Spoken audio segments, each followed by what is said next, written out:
Doctor, buenos días, gracias por estar en este medio de comunicación. Vamos a analizar directamente lo que implica este asunto del juicio político. Y es que la noche del día de ayer, justamente con fecha 29 de marzo del año 2023, la Corte Constitucional emite el dictamen de admisibilidad parcial para el enjuiciamiento político del señor presidente de la República por la Asamblea Nacional. Y dice un comunicado que tiene que ver respecto al contenido de la solicitud. Se estableció que los primeros dos cargos por los cuales se lo acusaban al señor presidente, los solicitantes relacionados con el delito de concusión no cumplen las exigencias de lo que establece el artículo 148, numeral 2 de la Ley Orgánica de Garantías Jurisdiccionales. Sin embargo, aquí está bien claro este tema. El juicio político del señor presidente va. De acuerdo al artículo 129 de la Constitución, se señala que para iniciar un juicio político hay que tener dictamen de admisibilidad de la Corte Constitucional. Este documento que está acá es el dictamen de constitucionalidad de la Corte Constitucional. Doctor, ¿qué posibilidades le ve al señor presidente de salvarse? Buenos días y bienvenido. Muy buenos días, muchas gracias. Yo creo que antes de entrar en las adivinanzas de lo que va a pasar en un país de tantas incertidumbres, valdría la pena hacer, yo digo, dos análisis que creo que en algunos puntos se encuentran y en otros se distancian. El uno es del orden estrictamente político de la situación en donde el presidente, sin duda alguna, ha venido siendo acorralado desde el primer día de su ejercicio del mandato. Y creo que no escapa a ninguna comprensión mínimamente objetiva de que el presidente de la República no ha tenido un respaldo en la Asamblea Nacional y que la conjunción que ha habido muy particular ciertamente entre el grupo de Correa, el grupo de Nebot y después de Leonidas Issa, han hecho una juntura de una potencia que yo diría un poco para parodiar lo que hacía San Martín de Porres, de juntar al gato, al perro y al ratón a comer del mismo plato.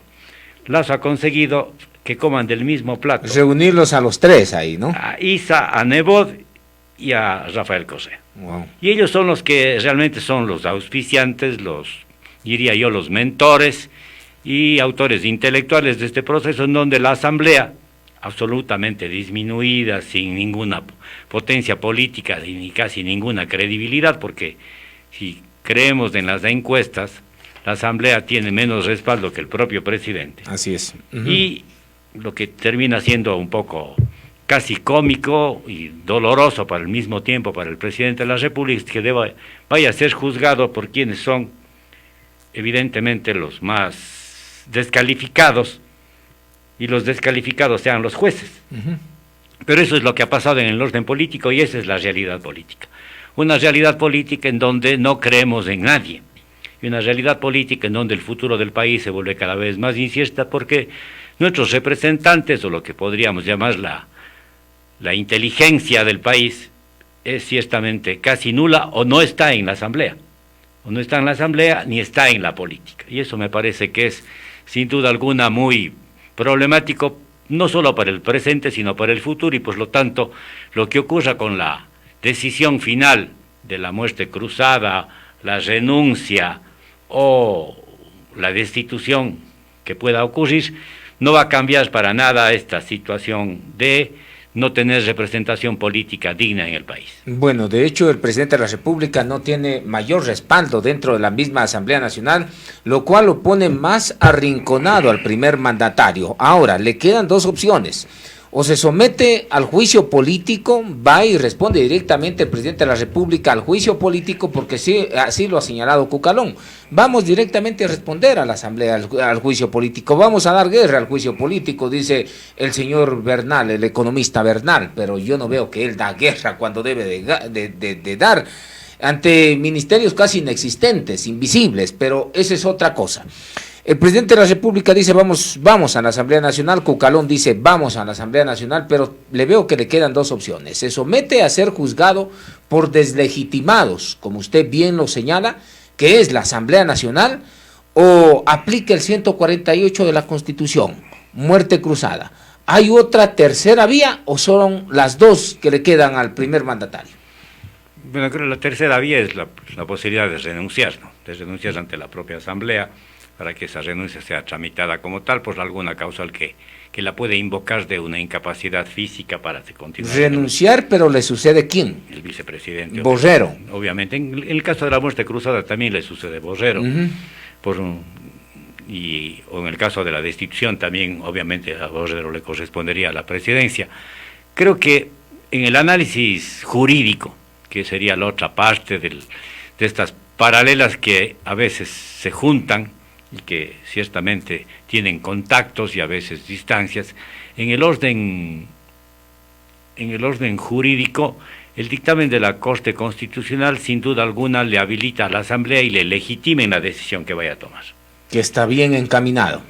Lo que nos dice la Corte es, en el orden estrictamente político, hay elementos plausibles suficientes para que la imputación de que el señor presidente tenga algún vínculo de responsabilidad política, no penal, no administrativa, en el orden correspondiente a la figura del peculado, efectivamente así lo consideran, y eso yo creo que le da una pauta fundamental a la Asamblea para la decisión que tome.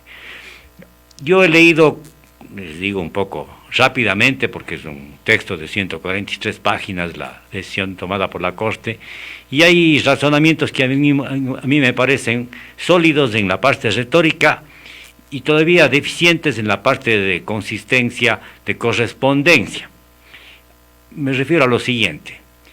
La Corte Constitucional dice, yo no me tengo que resolver el tema tanto procedimental, fundamentalmente el tema de la legitimación de los solicitantes, hace algunas referencias al orden del procedimiento y llama la atención a la Asamblea del modo como ha conducido este proceso, pero en última instancia dice, son ellos los legítimos y los temas de los errores cometidos han ido corrigiendo en el camino. Y esas correcciones en última instancia son claras respecto de cuál ha sido la acusación y la acusación está presentada. En orden a la conclusión no hay ninguna duda de que no hay elementos suficientes plausibles para entender que ese delito eventualmente se haya cometido y en donde el presidente tenga alguna participación. Y en el tema del peculado hacen referencia fundamentalmente a la situación de Flopec, ya los contratos petroleros, en donde denuncias ya mucho más anteriores incluso a la posesión del mismo presidente, han denunciado de unas ganancias extraordinarias y se han hecho en el transporte del petróleo. Hay un informe de la Contraloría que ciertamente pone observaciones a esos contratos que no fueron firmados obviamente por el presidente Lasso, pero que después fueron continuados y mantenidos. Cuando los pudo haber detenido. Cuando los pudo haber detenido, al tiempo que los detenía, ciertamente dar una solución. ¿Qué pasa con la venta del petróleo del país? Pero ahí están justamente quienes estaban al frente de estas instituciones. ¿Por qué pasarle factura? Dice muchos de los ciudadanos al señor presidente, cuando hay funcionarios al frente de las instituciones públicas, o de ahí se deriva algún indicio de corrupción. Cuando el presidente de la República, el 12 de julio del año 2021, nombra, y a través de decreto ejecutivo número 107, nombra al señor Hernán Modesto Luque Lecaro como presidente de ENCO. ¿Esto es lo que le vincula al señor presidente? Le vincula aquello cuanto le vincula el hecho de que el propio gerente de Flopec es el que renuncia y hace observaciones críticas al contrato, y a pesar de eso se toman decisiones políticas de continuar con los mismos. A mí me parece que ahí hay una deficiencia, porque efectivamente la continuidad de un contrato que ya estaba firmado y que se mantenga en las mismas condiciones, que ya habían señalado una ventaja, me parece difícil sostener que ahí haya la figura del peculado. Pero para la Corte les resulta suficientemente plausible, que es la palabra que la propia Corte utiliza, sostener que efectivamente ahí hay elementos suficientes para pensar en una responsabilidad política, no necesariamente penal. Y la pregunta es, ¿qué es ser responsable político? ¿Qué es ser responsable político en Estado de Derecho? Porque la política tiene dos elementos fundamentales a la hora de tomar decisiones. Las decisiones son, en el marco de un Estado constitucional de derechos o un Estado de derecho de manera general, decisiones que se toman en el marco de la norma, en el marco de las normas que están vigentes y de las conveniencias del interés general. Las responsabilidades políticas derivan o del incumplimiento de las normas o de las inconveniencias que se toman porque se favorece, no al interés general, sino favorece el interés particular. Yo no sé si resulta lo suficientemente plausible que contratos como los que estamos haciendo alusión, en donde la decisión política de conveniencia pública era suspender los contratos o suspender la venta de petróleo. Y creo que ahí hay elementos en donde seguramente el señor presidente de la República tendrá los suficientes argumentos, o debería tenerlos, para enfrentar este juicio político, porque no deja de ser importante, más allá de las decisiones finales que se tomen, que el presidente tenga la obligación, y tenga el deber, por supuesto, de enfrentar un juicio político, y de enfrentarlo ciertamente sustentando los elementos de sus propias decisiones, y justificándolas en términos del interés general. Y creo que eso es un tema que los ecuatorianos nos merecemos una explicación, porque si algunas dudas han quedado en todo este proceso, en donde ciertamente el presidente ha tenido pocos interlocutores, y él mismo no ha sido un interlocutor de este tema, en relación a los propios errores que se han cometido en la Asamblea, en donde los interlocutores del presidente han sido ciertamente unos personajes que se han hecho importantes por sus incapacidades. O sea, de la señora Viviana Veloz, que ya todos le terminamos conociendo como Viviana Feroz, Viviana Error o Viviana Horror, ciertamente no ha sido una interlocutora válida. La señora Patiño, un día Pachacuti, otro día no Pachacuti, es a decir, la conveniencia esa conducta oportunista y de una deficiencia ciertamente dolorosa para los ecuatorianos, de que ese tipo de representantes existan, con nuestro propio balbuciente representante cuencano. Y digo balbuciente porque, a pesar de todo lo que ha querido, usted dice, ¿no? que ha querido decir y hablar, ni siquiera se entiende. Poco se le entiende. Ni siquiera se le entiende, se convierte en el acusador de lo que no sabe. Entonces, con ese tipo de interlocutores, y a ese tipo de interlocutores, el presidente y sus ministros, obviamente, no han tenido la capacidad de poner en evidencia esas graves deficiencias. Ha sido el país el que se ha burlado de estos señores, pero estos señores, a pesar de las burlas, han seguido adelante. Y el presidente, ante la propia Corte Constitucional, el argumento que ha hecho, el argumento que ha presentado en su defensa, ha sido un argumento meramente formal, cuando sin duda alguna a los ecuatorianos y al país nos interesan los temas de contenido. Así es. Los temas de fondo, los temas que son de trascendencia, en un país que está atravesado por la corrupción y que no deja de estar presente y pendiente. Yo creo que es otro elemento que en el orden político, jurídico, del análisis objetivo, no debemos descuidar, es que el que más cosecha de este problema, los mayores beneficiarios de estas actuaciones político-jurídicas, sin duda alguna son las mafias del narcotráfico. ¿A quiénes les interesa el caos? Wow. ¿Sí? ¿A quién le beneficia este caos? ¿Quiénes son los que están cosechando y van a seguir cosechando de este caos? Y me parece a mí que ahí los políticos de este país efectivamente no están, o no estamos, para decirlo así también en términos de responsabilidad ciudadana, a la altura de los problemas. Muy bien, doctor, lo van a llevar al banquillo de los acusados, en este caso al señor presidente Guillermo Lasso. ¿De qué deberá de hacerse responsable él? Porque el dictamen de la Corte Constitucional señala que da para peculado, ¿no? Y aquí el Código Orgánico Integral Penal sobre el tema de los delitos contra la eficiencia y la administración pública. Es aquí donde le encuadran. Y aquí dice que los servidores públicos y las personas que actúan en virtud de la potestad estatal en alguna de las instituciones del Estado determinadas en la Constitución de la República en beneficio propio o de terceros, dice.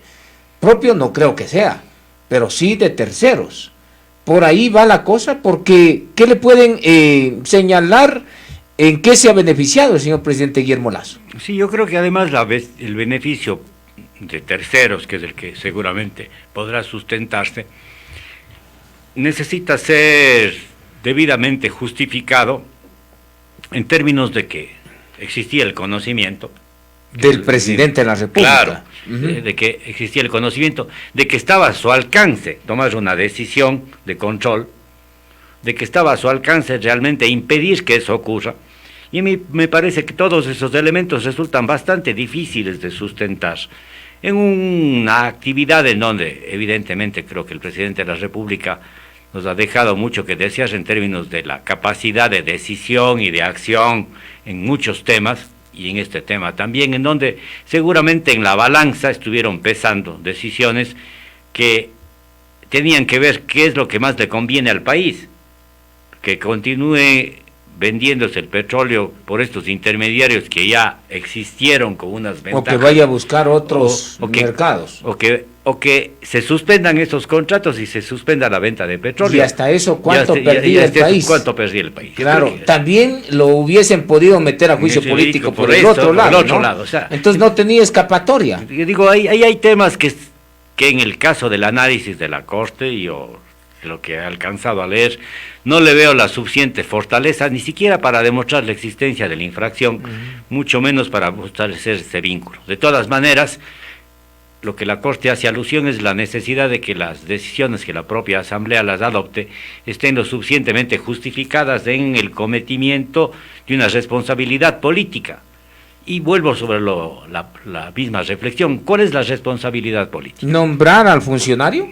¿Nombrar a los funcionarios a través de decreto? ¿Decir muy bien y confiar mucho en los funcionarios? Dice, te pongo aquí, tú debes de hacer lo mejor para el país. ¿No podríamos decirlo que esto fue mejor un error de buena fe del señor presidente Guillermo Lasso, así como siempre eran expertos los correístas en decirlo cuando fallaban en algo? ¿Es un error de buena fe? Bueno, la responsabilidad política yo creo que es muy amplia en el sentido de que un régimen presidencialista adicionalmente, el ejercicio de potestades supone el tomar decisiones importantes y el mantener un programa de gestión que sin duda alguna marque una ruta en donde el presidente de la República tenga, para utilizar esta palabra que a mí me disgusta, pero que está tan reiterada en el orden público, la rectoría efectiva de su gestión. Y en el caso del presidente Lasso, yo creo que más o menos se ha formado una convicción de que el presidente ha tenido un importante papel en el orden económico, mientras que en los demás niveles de la gestión no ha logrado formar un equipo mínimamente sólido de una gestión eficiente. Así sí, se ha descuidado por todos los lados el presidente. Sí ha recuperado el tema de las arcas fiscales y todo eso, pero eso no ve la ciudadanía con buen ojo. Bueno, la ciudadanía no ve nada, en realidad la ciudadanía ve lo que quiere ver y ciertamente... Ellos ven obras de cemento, escuelas, aunque estén con sobreprecios, pero dice ya pues, por lo menos hace algo. Y yo diría que ni siquiera ve, la ciudadanía oye, y se deja guiar por lo que oye, por lo que dice, por el rum, por lo que se reitera, por lo que tantas veces se sigue predicando, ¿no? Yo creo que el país tiene un discurso político absolutamente limitado y en donde el conflicto pasa por los temas tan superficiales. Yo cada vez que escucho a los dirigentes políticos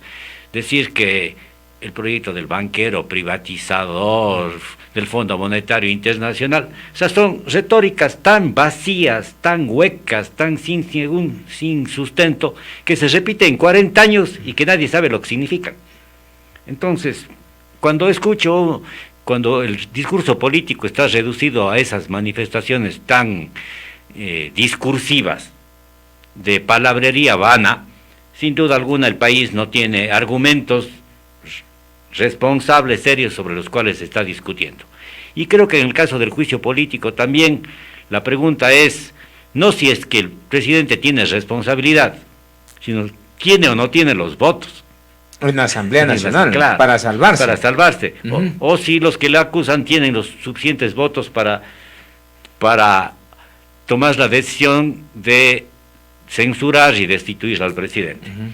Y de lo que sabemos, efectivamente los votos ya están, no porque se hayan pensado, no porque haya juicio, porque el prejuicio, como comenzábamos hablando, estuvo desde el primer día de su posesión. Debe de adelantarse entonces, señor presidente, si ya ve las cosas como están hoy en día, porque salido el señor presidente de la República empieza una negociación de temer, de hecho, porque quienes voten van a tener después algo con Borrero, o usted no lo ve por ahí, doctor.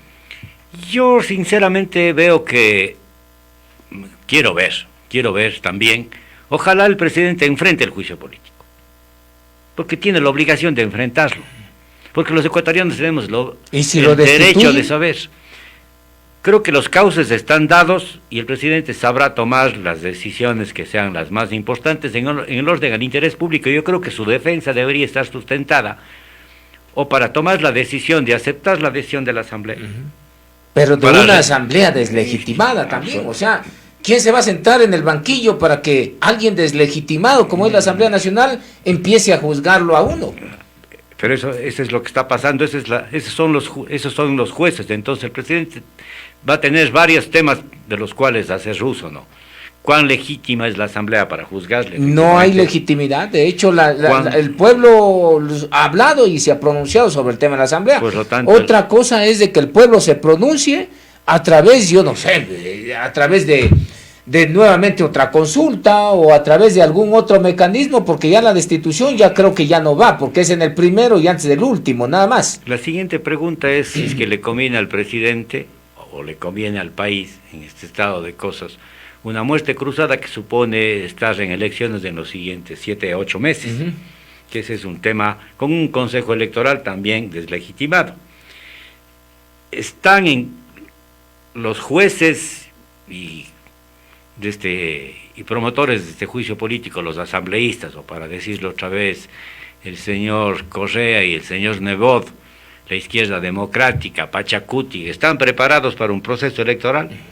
Tienen candidatos, este país está otra vez en la ruleta. Van a hacer lo mismo de siempre, a la improvisación, nada más. Vamos a la ruleta, no importa lo que pase, entramos en la tómbola y sale de presidente cualquier gato. Entonces, esa es la decisión que va a asumir la Asamblea y ese es el juego al que nos vamos a prestar, una opción. La otra opción, hay juicio político, se le destituye. El señor Borrero queda de presidente los siguientes 2 años.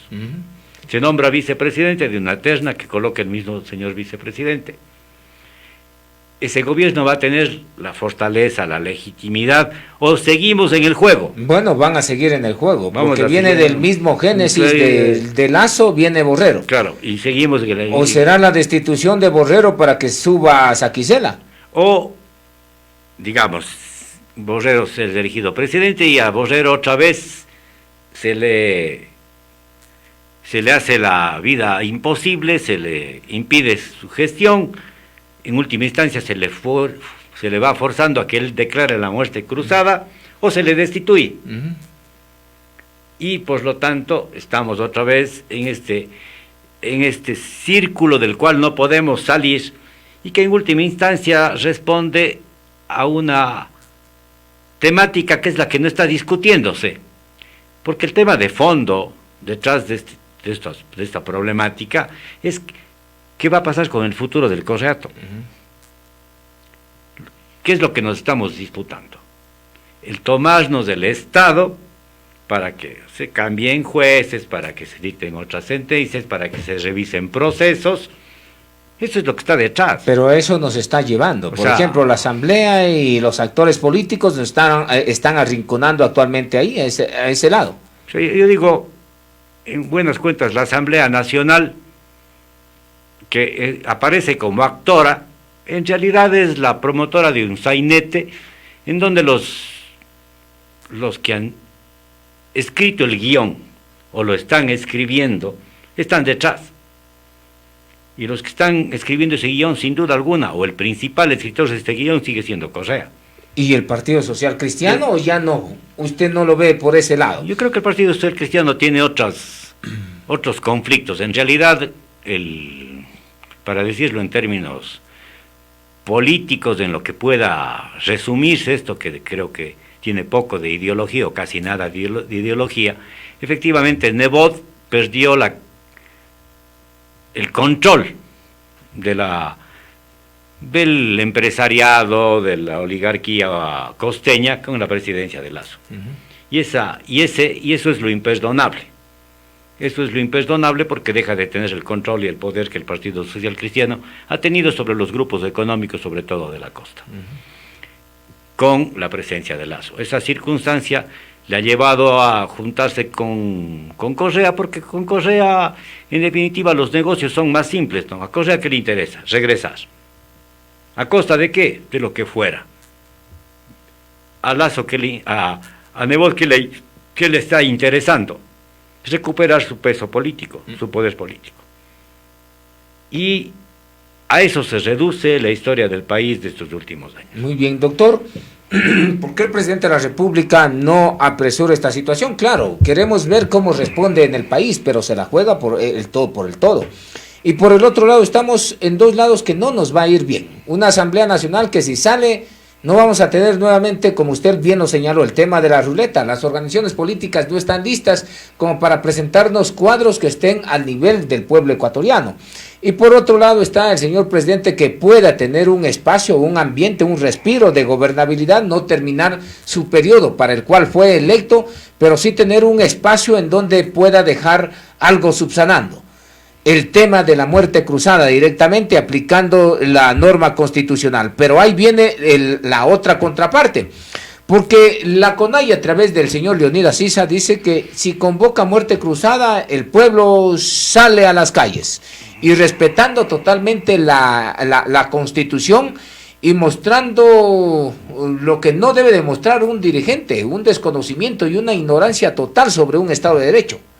Yo creo que ahí hay dos cosas. Primero, yo no sé si es que existan elementos suficientes para que el presidente, en el orden constitucional de contenido, tenga suficientes elementos para decretar la muerte cruzada. Creo que ahí hay un tema que el presidente y los ecuatorianos no debemos de dejar de tomar en cuenta, de que la muerte cruzada no hay crisis política, no conmoción, no dejan desarrollar el plan de desarrollo. Me parece que eso todavía no tiene la fortaleza suficiente. Y claro, necesita un dictamen el señor presidente. Para las causales que estamos invocando no necesita dictamen, es de su propia decisión, pero me parece que esa sustentación también necesita una fortaleza. Ese es un tema que por lo tanto jurídicamente también debe valorarse. O sea, ¿no lo puede hacer el presidente? Si dice mañana, hoy o más tarde, dice disuelvo la Asamblea Nacional, no me dejan gobernar. Tiene la potestad, no dudo que tenga la potestad.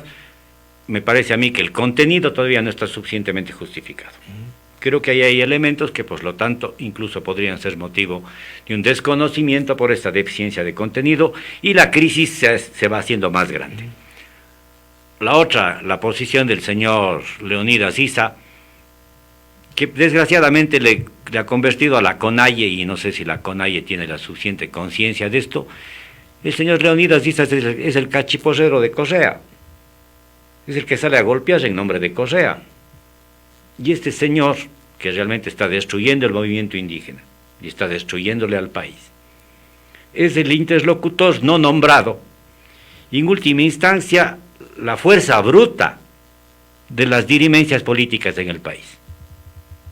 Entonces, si el señor Issa es la fuerza bruta de la dirimencia política en el país no tiene futuro jurídico, porque en última instancia, si antes las Fuerzas Armadas cumplían el rol de dirimencia de la fuerza institucional, ahora es un señor que tiene la capacidad, evidentemente, financiada, apoyada, sustentada en otros pesos políticos y otras condiciones fácticas que desconocemos, que sin duda alguna vendrán de grupos organizados que tengan que ver con la minería ilegal, que tengan que ver con el narcotráfico, que están desde luego sustentando en nombre de una simbólica, porque el señor Issa no tiene un argumento democrático, no tiene un argumento consistente en el orden jurídico, no tiene un argumento de racionalidad política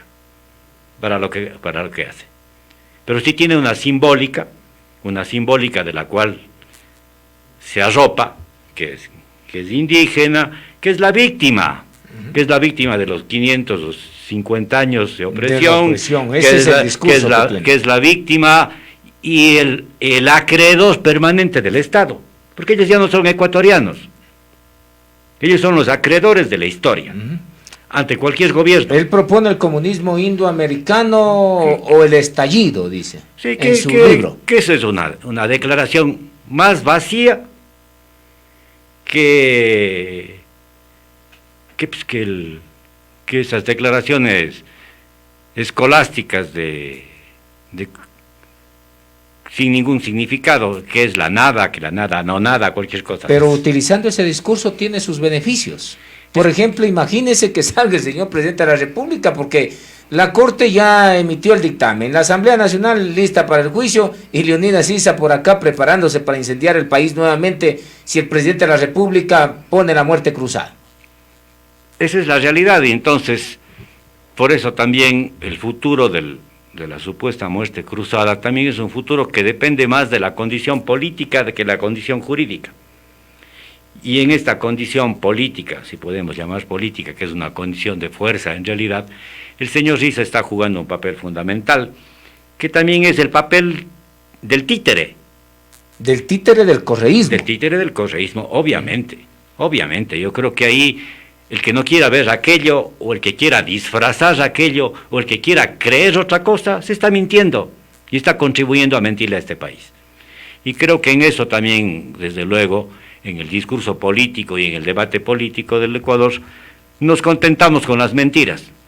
Nos gusta mentirnos a nosotros mismos y presentamos los conflictos del país como si fuesen de izquierda o de derecha, cuando sin duda alguna el que coman del mismo plato y tomen de la misma leche, Correa, Issa y Nebot, evidentemente nos muestra que el tema no es de orden ideológico. Muy bien, doctor. De aquí en adelante, ¿qué es lo que va a esperar, de hecho, el país? Porque ya tenemos, entiendo que ya está todo listo.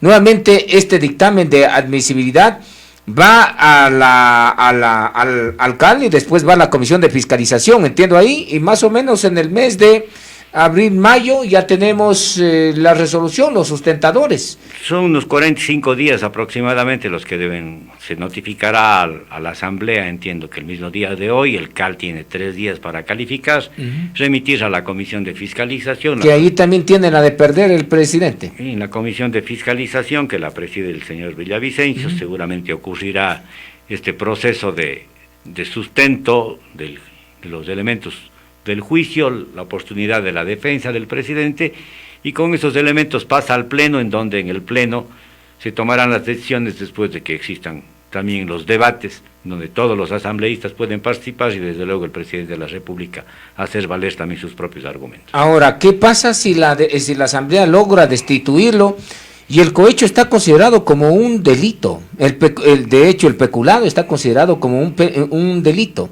¿Qué pasa si la Asamblea Nacional dice el día en un mes, más o menos, un mes y medio, dice muy bien, vamos a destituirlo, tenemos los votos, sale, y va Lasso por el otro lado, va por el tema de la justicia ordinaria, y ahí no consideran que el presidente Guillermo Lasso ha incurrido en el tema del 278 que significa peculado?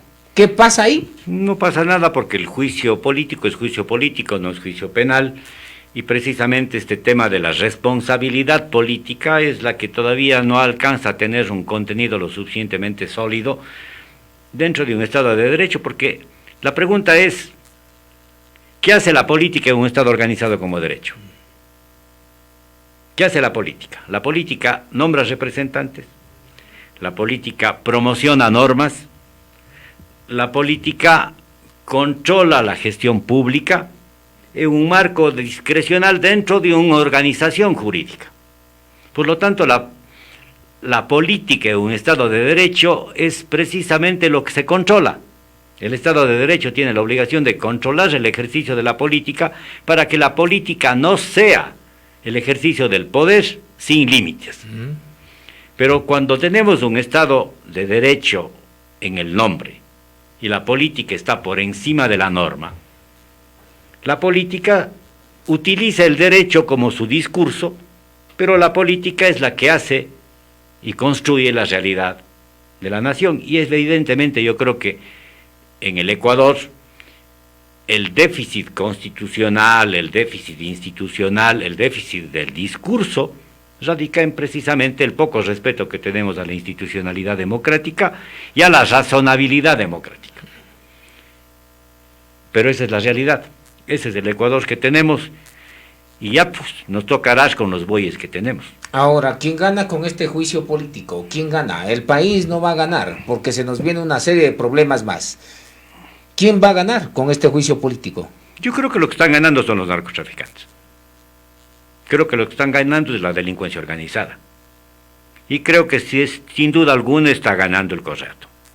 ¿Todos los tres conjugados y envueltos en un mismo saco? ¿Narcotraficantes? Yo creo que y delincuencia organizada. Yo creo que hay conscientes e inconscientes, por supuesto. Nunca faltan los tontos útiles. Y los tontos útiles pueden ser hasta la mayoría. Pero de que aquí hay beneficiarios y que hay financistas y propugnadores, es obvio. Y creo que no deberíamos responsablemente retirar la mirada de esa realidad. Ahora, fuera Guillermo Lasso, pongamos un escenario hipotético, fuera Guillermo Lasso, ¿se les allana el escenario para una vuelta al correísmo, una vuelta triunfalista con el nuevo mapa electoral que tenemos, o no? Yo no creo que sea tan sencillo, pero lo que el Correato está descubriendo, y sobre eso no creo que tenga escrúpulos, es que el asalto sigue siendo la mejor fórmula. Y que el tomarse las instituciones, el simular concursos, el poner gente incondicional a sus aspiraciones, es de la fórmula, y por lo tanto no deberíamos descuidar el hecho de que si es que ocurre el fenómeno de la destitución, también la Asamblea logre presiones suficientes para que el Consejo de la Judicatura destituya jueces, para que se nombren otros. Pero ahí viene el reparto, ojo, ¿no? Sí. Todos están interesados. Entonces, por ejemplo, si logran sacarlo al presidente Lasso, todo el mundo va a tener su cuota. Entonces, por ahí. El reparto va a ser, a ver, que el trámite del recurso de revisión que está por presente. Todos tienen intereses por ese lado. Pero son esos intereses absolutamente de orden particular, ¿no? El interés particular de que se anulen los juicios presentados y que existen contra el señor Correa, contra el señor Glass, otros van a querer instituciones, contra la señora Rivadeneira, contra el señor Patiño. Ahí tenemos una lista larga. ¿Allanó esto el escenario? ¿Allanó el mismo presidente Guillermo Lasso para quizás una vuelta del correísmo, o no cree usted? Yo creo que el señor Guillermo Lasso ha sido un presidente que ha tenido bastantes deficiencias. Es evidente, y creo que de alguna manera su primer tropezón en intentar negociar y llegar a un acuerdo que después él mismo lo traicionó, para utilizar los términos entre social, cristianismo, correísmo y creo. Claro. El primer acuerdo, en donde le falló, y entonces todo el mundo se separó. Y terminó deslegitimado ante todos. Y esa deslegitimación no le puso la distancia suficiente que un estadista y un presidente debe tener respecto de la política circunstancial e inmediatista de los intereses particulares. ¿Cree que la Asamblea Nacional, doctor, se va a exponer a aquello, a que, bueno, en 2 años ellos ganan $120,000? Imagínense, ¿quién gana $120,000 en 2 años? Si convoca el presidente Guillermo Lasso la muerte cruzada, ¿o cree que esto más bien llegarán a algún tipo de acuerdo, un tipo de conciliación para que el presidente se quede por un lado y la Asamblea siga nomás terminando su periodo? Eso no es la Asamblea, son los asambleístas, ¿no? Porque la pregunta es, si asistimos al fenómeno de la muerte cruzada, de los 153 asambleístas, ¿quiénes van a ser elegidos? Y seguramente no queda ni la tercera parte. Pero muchos de ellos están asustados, no quieren salir del puesto. Los que creyeron que podían ser presidentes o vicepresidentes, tal vez no vuelvan a ser ni presidentes del grado. Así de es. sus hijos. Entonces, claro, no van a poder volver. Porque el grado de deslegitimación, y lo cual también es sin duda alguna muy dañino para la democracia, porque les estamos metiendo en el mismo saco a todos, y tampoco resulta eso absolutamente ni cierto ni auténtico respecto de las capacidades y las cualidades de las personas. Evidentemente la Asamblea ha deslegitimado la política de manera completamente más drástica de la que teníamos hace 10 o 15 años. Bastante complicado, doctor. Finalmente, algo que le quería preguntar, ¿cómo mire el escenario político también en la provincia de la Suay? Bueno, con un prefecto y también con un alcalde nuevo que entrarán en funciones en el mes de mayo. Yo quisiera ser optimista respecto de lo que nos pase a nivel local. Y digo, quisiera ser optimista porque creo que tanto el alcalde cuanto el prefecto tienen la obligación de servir. Y tienen la obligación, y además yo creo que tienen la necesidad de prestigiarse a sí mismos. Y de tener una carrera política que les dignifique a ellos y a sus familias. Y si ellos pusieran por delante esa necesidad, más allá de los intereses particulares, creo que podrían tener la ocasión de hacer, ojalá, un gobierno que nos haga bien. Sigo creyendo que el futuro del país tiene más opciones desde procesos locales descentralizadores que desde procesos centralistas. Y yo quiero apostar a que efectivamente exista la suficiente conciencia para trabajar conjuntamente, para tener iniciativas regionales sólidas y para tener programas de gestión pública de servicio que se sostengan en el tiempo más allá de las personas que se tomen la foto. Pero ahí hay un escenario complicado, por ejemplo, un prefecto siendo director de una organización política. Entonces, ¿no cree que influye en algo en la toma de decisiones? Aquí nomás vino el presidente de la República, no fue a reunirse y tampoco fue a decirle las verdades en la cara al presidente, prefirió estar en otro tipo de reunión que no le sirve de nada a la provincia de La Suay. Entonces, cuando responden a intereses político-partidistas, pues se complica el escenario. Esa es la realidad y usted la apunta bien, pero creo que todavía no comienza su gestión y es la ocasión. Ojalá de que ellos mismos se piensen a sí mismos como líderes autónomos, como personajes que tengan la legitimidad de un reconocimiento por lo que son. ¿Con 12% cree que tienen legitimidad? Por ejemplo, Zamora y Lloret. O sea, la legitimidad se construye. Yo creo que la legitimidad puede construirse. Y esa legitimidad... No mintiéndole al mandante. Ni mintiéndole, ni engañándose, ni dependiendo de otras condiciones. Pero, por ejemplo, imagínese propuestas que nos parece bastante extrañas, que se las realice. Uno, el tema de los radares, por ejemplo, hablándole nomás aquí de la ciudad de Cuenca, el tema de los radares, que dijo que en los primeros meses está fuera el tema de los radares. La cárcel igualmente, solamente va a ser regional cuando no es la competencia de un alcalde. Construir el tema de la vialidad, pavimento para las comunidades que están hoy en día como cráteres de volcanes. Pero yo creo que todos esos son programas. Todos esos temas son legítimos y necesitan programas de gestión. Porque el tema de la gestión, no de los radares, que es apenas la simbólica, el tema de la organización del tránsito y el transporte, el tema de la autonomía en la gestión y la administración de precisamente esa competencia tan importante que no tiene todavía respuesta en la ciudad, creo que es un tema que necesita un programa y una gestión de largo plazo y que cada autoridad tiene la obligación de cimentarlo de tal manera que se continúe. Mire, yo creo que Cuenca tiene cosas que se han cimentado en la historia y que independientemente de quién las inventó y las propuso se mantienen. El tema de la gestión de pavimentación con lo que se llamó el Mejora tu Barrio, el tema de las empresas públicas, el tema sin duda alguna de gestiones sólidas que se ha ido continuando y manteniendo en esas mismas empresas. Creo que hay temas que la ciudad debe defender y proteger. Y creo que esos son los temas que de una siembra que tenga cosecha pública deberíamos seguir. Eso les va a dar legitimidad. Eso. Muy bien, doctor Tarquino Orellano, muchas gracias por estar usted en este medio de comunicación. Gracias a usted, buenos días.